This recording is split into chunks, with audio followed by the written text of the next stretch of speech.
Good morning, good afternoon, good evening, whatever the time is where you are. We can all have rituals or routines at different times of the day. So do you have a morning ritual or an evening ritual? What's the difference between a routine? I don't think there is a huge difference. It just depends on the importance that you attach to the things that you do. If you want to create good habits. So starting in the morning, do you set an alarm clock? Does your alarm wake you up at the same time every day? Or do you have the luxury of allowing your body to decide when you're ready to get up? And once you're up, what's the next thing you do? Maybe it's something more routine. You brush your teeth, you'd get a cup of coffee. But do you also have a special ritual which is specific to you? It's a good time, especially first thing in the morning, to really have some me time. I think if you do something which is specific to you, it could be meditation, maybe you like to read in the morning or listen to some music, maybe even play an instrument if that's your thing. Writing in journals is also popular. You can do some creative writing. Often we have these ideas fresh in the morning from things that have been in our minds throughout the night. And it doesn't need to be exactly the same thing every time. Here are some examples from some famous and successful people in their various fields that they like to do every morning. So Mark Twain says, "Eat that frog." Eat that frog? What does that mean? It basically means to do the most unpleasant or largest task, something which is looming, which you need to get done. Maybe you've been putting it off for a long time. So if you have a few of these tasks, he says, eat the largest of those frogs. So do the hardest and the most difficult thing first in the day. And once you've done that, then everything else will seem easier by comparison. Tony Robbins says, visualize. Visualize how you want the day to pan out, how you would like things to go that day. And if you visualize things, then you're going to be able to achieve that success. Barack Obama likes to work out first thing in the morning. He says that it helps to clear his mind and relieve stress so that he's ready to tackle anything in the day. Other people suggest do real work, don't get involved in emails and things, or talk to your customers. If you have some big clients, maybe that's the most important thing to do first thing. Steve Jobs liked to ask himself, if today were the last day of my life, would I still want to do what I'm about to do? If not, I guess he changed his plan. So let me know, what do you like to do first thing in the morning or in the evening? Do you have a morning routine, an evening ritual? Whatever you do, let me know in the comments below. So let's look at some other rituals that people have, in particular sports people or players, including this that you can see behind me, the haku. But not all sports rituals are as spectacular as the New Zealand rugby team dance that they perform before each match. You can also think of someone like Rafael Nadal, the famous tennis player, who has a very strict routine before he goes onto the court. Everything from taking a shower 45 minutes before he starts, to listening to music to make sure that he really gets in the zone and to put him in the right frame of mind for the match. Also, when he goes to sit by the side of the court, he even takes a sip from one bottle of water and then takes a sip from another. So this and many other things that he does are very ritualized. And the idea is that he's blocking out the world. He's really getting into the frame of mind as a seasoned professional. He wants to be in the best space possible so that he can perform his best. And this is the key really about having these rituals. Other people have things that they like to take with them. Maybe it's a lucky item, a lucky charm or talisman. Some people might think this is very superstitious, but the act of having this repeated ritual, this item with you, which can just give you confidence, and if you think that it's lucky, then good for you. If it works for you, why not? And it doesn't have to be sports that we have these routine and rituals in before we start.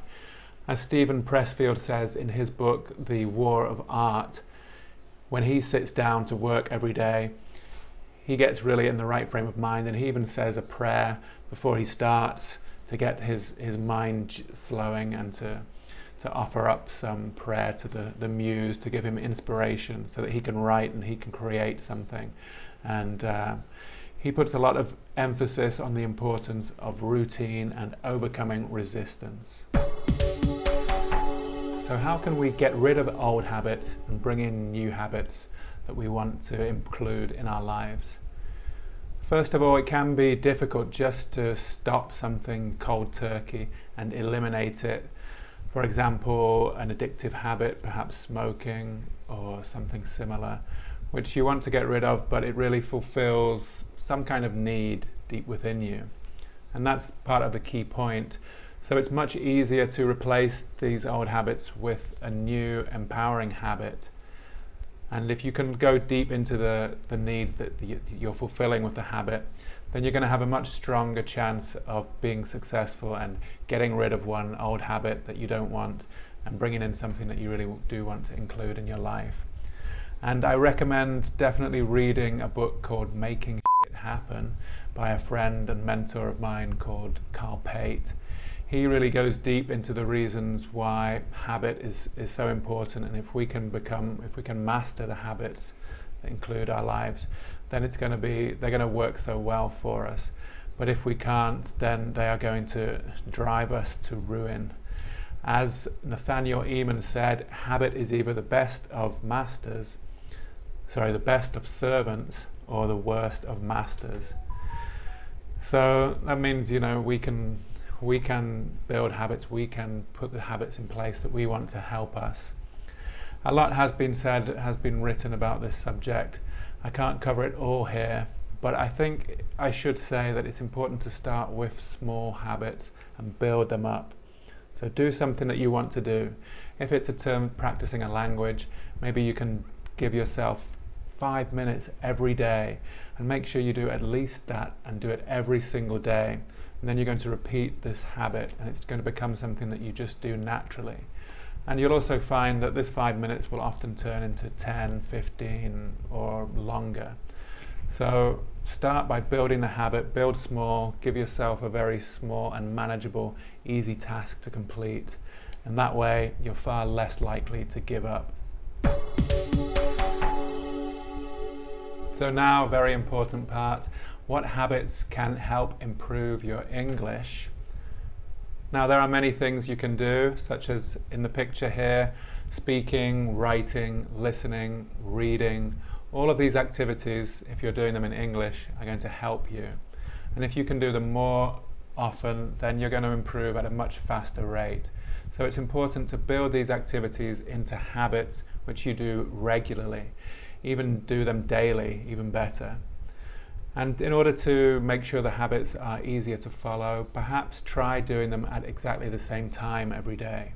So it could be in the morning you read a couple of pages of your English book. Maybe at lunchtime you listen to 5 or 10 minutes of your podcast. Or on the way to work, listen to a longer version of your podcast. You can also book lessons in advance, and there should be a button somewhere around this video. You can book some lessons with me. If you make that commitment to do something, then you're going to follow through with it. And once you know that you have a lesson coming up in English, then you're more likely to be inspired and motivated to do other things surrounding that so that you can perform your best and make the most of the lesson. So all of these things, again, add into making great habits which can help us get to where we want to be to improve our English. And, these are the kind of things which are going to make a big difference over the long run. So how do we remain consistent? And remaining consistent is not always staying the same, but by focusing consistently on the improvement that we want to make, then we can create lasting change. It's by taking those small steps every day that we can then, over time, make a big difference, which is then going to be really solid in our lives.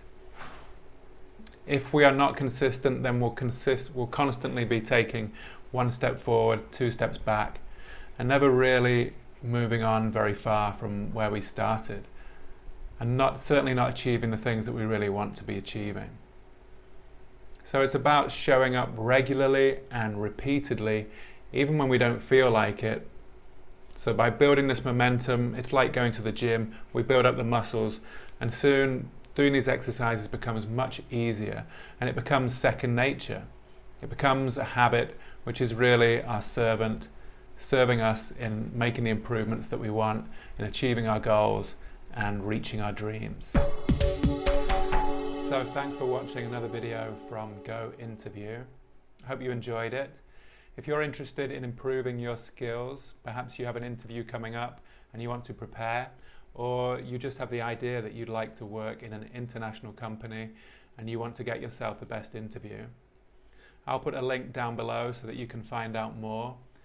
I help lots of people from around the world preparing for interviews in English in their second language. So we can go through all the skills and tips and interview questions and other ways to prepare. I have various courses and videos which I will put down in the link below. Please check them out. Remember to subscribe, click the bell if you want to receive the icons for all the videos, and I will see you in the next video. Cheers guys, bye for now.